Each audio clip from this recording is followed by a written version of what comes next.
Continuando con los ejemplos de epitelios, tenemos que distinguir cuando observamos muestras histológicas lo que es el nombre de la muestra de las estructuras dentro de la muestra.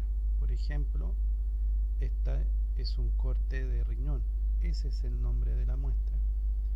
Y dentro de este corte de riñón vemos una estructura como esta, que es un corte transversal de un tubo colector, en donde podemos ver el epitelio cúbico simple que forma su pared, en donde se ven los núcleos y el citoplasma, núcleo y citoplasma de una célula dentro de este epitelio. Aquí en cambio se ve el lumen o cavidad del tubo colector. Bueno, otro epitelio es el epitelio columnar simple no ciliado.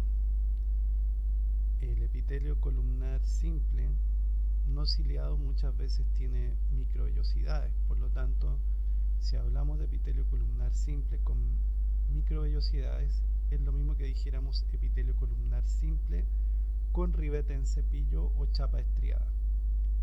Nosotros solamente vamos a utilizar el término de ribete en cepillo o chapa estriada cuando en el borde apical de estas células epiteliales encontramos una gran cantidad de microvellosidades. Bueno, ¿por qué este epitelio entonces se llama así? Simplemente por la forma de la célula y porque está constituido por una capa de célula. Intercalado entre ellos podemos encontrar también algunas células caliciformes que secretan moco. En esta imagen nosotros vemos un corte de yeyuno, que es una parte del intestino delgado. En esta zona podemos ver un epitelio columnar simple con microvellosidades o con ribete en cepillo, y acá abajo lo que vemos es el tejido conectivo subyacente. En esta zona, lo que estoy indicando ahí sería el ribete en cepillo. Este es el ribete en cepillo y es como es el aspecto que da esta gran cantidad de microvellosidades en el borde apical. Acá lo que se ve sin teñir claramente es el citoplasma de una célula caliciforme. Este es el núcleo de la célula caliciforme. En cambio, este es el citoplasma de una célula columnar y el núcleo de la célula columnar.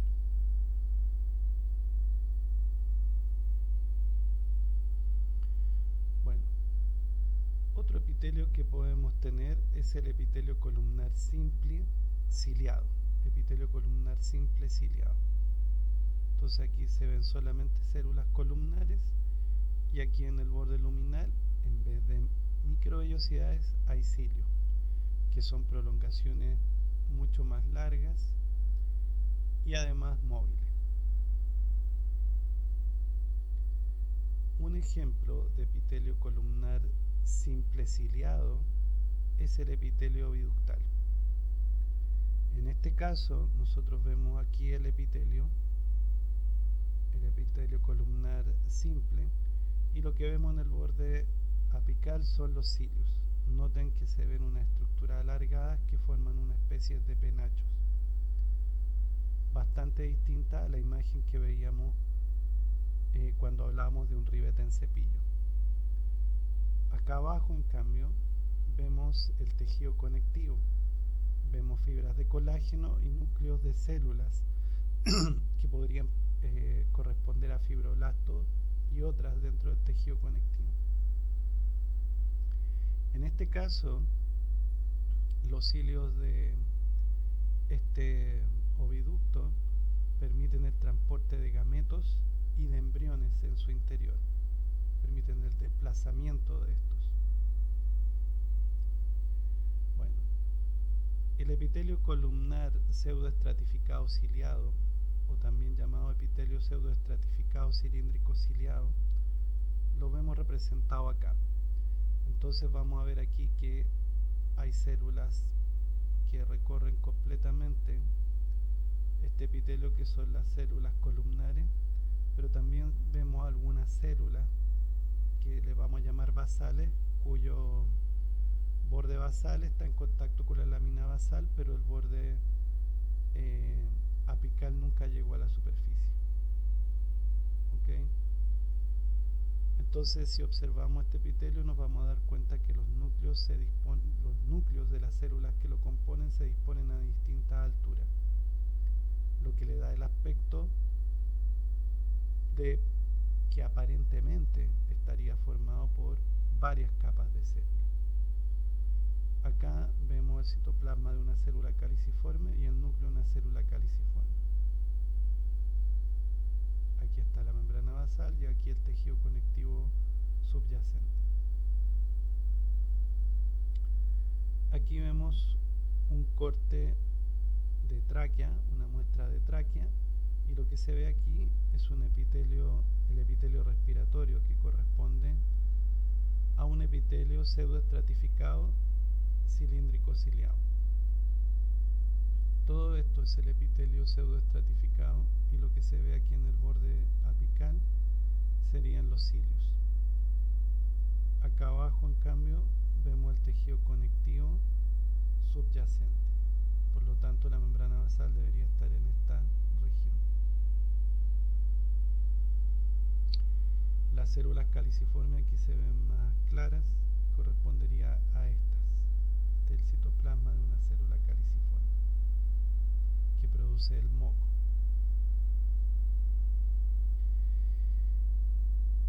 Epitelio estratificado escamoso. Bueno, cuando hablamos de epitelio estratificado, ¿no es cierto?, para darle esta denominación final de escamoso, nos tenemos que fijar en la forma de las células que están en el borde apical. Si nosotros analizamos la forma de las células desde el borde basal al apical, vamos a ver que hay muchos tipos distintos de células, pero hacia el borde apical solamente vemos células aplanadas, y por esa razón hablamos de un epitelio estratificado escamoso. Ejemplos de epitelio estratificado escamoso lo vamos a encontrar en la epidermis de la piel, en el epitelio que reviste la cavidad oral y el esófago, en el epitelio que reviste internamente la vagina, y en el endotelio corneal, que está localizado en la superficie posterior de la córnea. En esta imagen vemos un corte de vagina, y toda esta zona que estamos observando de aquí hasta acá corresponde a un epitelio escamoso estratificado. ¿Okay? Aquí esos puntitos corresponden a los núcleos de las células epiteliales, y si nos vamos ya hacia la zona más apical, vamos a ver que los núcleos se ven muy aplanados. Todo esto que se ve acá abajo corresponde al tejido conectivo subyacente. Los colores cambian porque las tinciones son distintas en cada caso.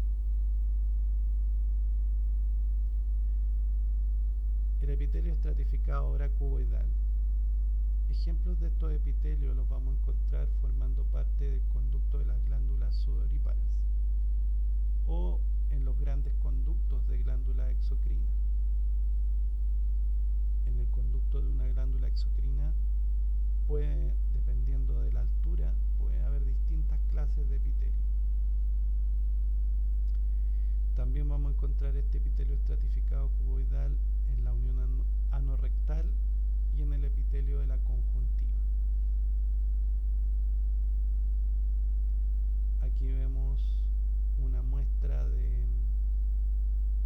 correspondiente a esófago. Este es un corte de esófago, pero lo que estamos viendo acá es el corte de un conducto de una glándula esofágica, en donde se puede apreciar claramente las dos capas de células, gracias a que los núcleos se tienen claramente aquí, y entonces sería un epitelio estratificado cúbico que forma la pared de este conducto. ¿Cómo sé yo que se trata de un epitelio de tipo cúbico? núcleos de las células se ven muy redondeados y se ve un espacio relativamente semejante entre un núcleo y otro que correspondería al citoplasma de esta célula. Al centro vemos el lumen de este conducto. ¿Okay? Epitelio estratificado columnar. Bueno, ejemplos de epitelios estratificados columnares los vamos a ver en los conductos excretorios de gran envergadura y también en una parte de la uretra masculina. Aquí nuevamente vemos un corte de esófago y vemos parte del conducto de una glándula exofágica cortado transversalmente, y ahora nos damos cuenta que el epitelio está formado por al menos 3 o 4 capas de células, por lo tanto, y que los núcleos que miran hacia el lumen son alargados, por lo tanto ahora claramente estas células que están hacia el lumen son columnares, y como hay varias capas, entonces un epitelio estratificado columnar. Bueno, dentro de los epitelios estratificados tenemos el epitelio de transición. Se llamó así porque se pensó en algún momento que correspondía a un proceso de cambio entre un epitelio escamoso estratificado y un epitelio cilíndrico estratificado. Sin embargo, luego se dieron cuenta de que esto no era así, que tenía que ver con cambios asociados solamente al nivel de tensión al que eran sometidos estos epitelios. Entonces estos epitelios están formados por muchas capas de células. Las células cercanas a la base son cuboidales, bajas o cilíndricas. Hacia arriba vamos a ver varias capas de células poliédricas, y las que están más hacia el borde apical, hacia la superficie, son bastante grandes, algunas binucleadas, y sus bordes luminales son redondeados, o sea, tienden a ser levemente convexos. Como este epitelio lo vamos a encontrar en la vía urinaria y particularmente en la vejiga, si las paredes de la vejiga están distendidas, es decir, están sometidas a tensión, las células que están hacia el borde luminal se van a tender a aplanar y el epitelio va a tender a adelgazarse. En cambio, si la vejiga está relajada, entonces las células se van a alargar y entonces el borde luminal se va a hacer más convexo. En esta imagen vemos un dibujo primero de este epitelio de transición, o también llamado urotelio, en estado relajado. Esto lo sabemos porque el borde luminal o apical se ve bastante redondeado. Vemos que está compuesto de varias capas de células. Aquí vemos la membrana basal y aquí abajo el tejido conectivo subyacente. Este tipo de epitelios los vamos a encontrar, por ejemplo, a nivel de cálices renales, uréteres, vejiga y uretra.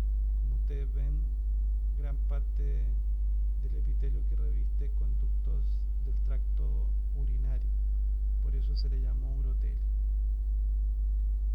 Aquí vemos un corte de vejiga. Esta es una muestra de vejiga, y lo que vemos aquí, todo esto es el epitelio de transición, y acá abajo vemos el tejido conectivo subyacente. Por lo tanto, hacia acá estaría el lumen. Acá todos estos puntitos morados o azules representan los núcleos de las células de este epitelio, y lo rosado entre medio el citoplasma de la célula. Bueno, desde el punto de vista ahora embrionario, los epitelios derivan de cada una de las 3 hojas embrionarias. Dependiendo del tipo de epitelio, unos van a derivar del ectoderma, unos del mesoderma y otros del endoderma. Eso es lo que nos van a mostrar estas diapositivas. Los epitelios que derivan del endoderma, del mesoderma y del ectoderma.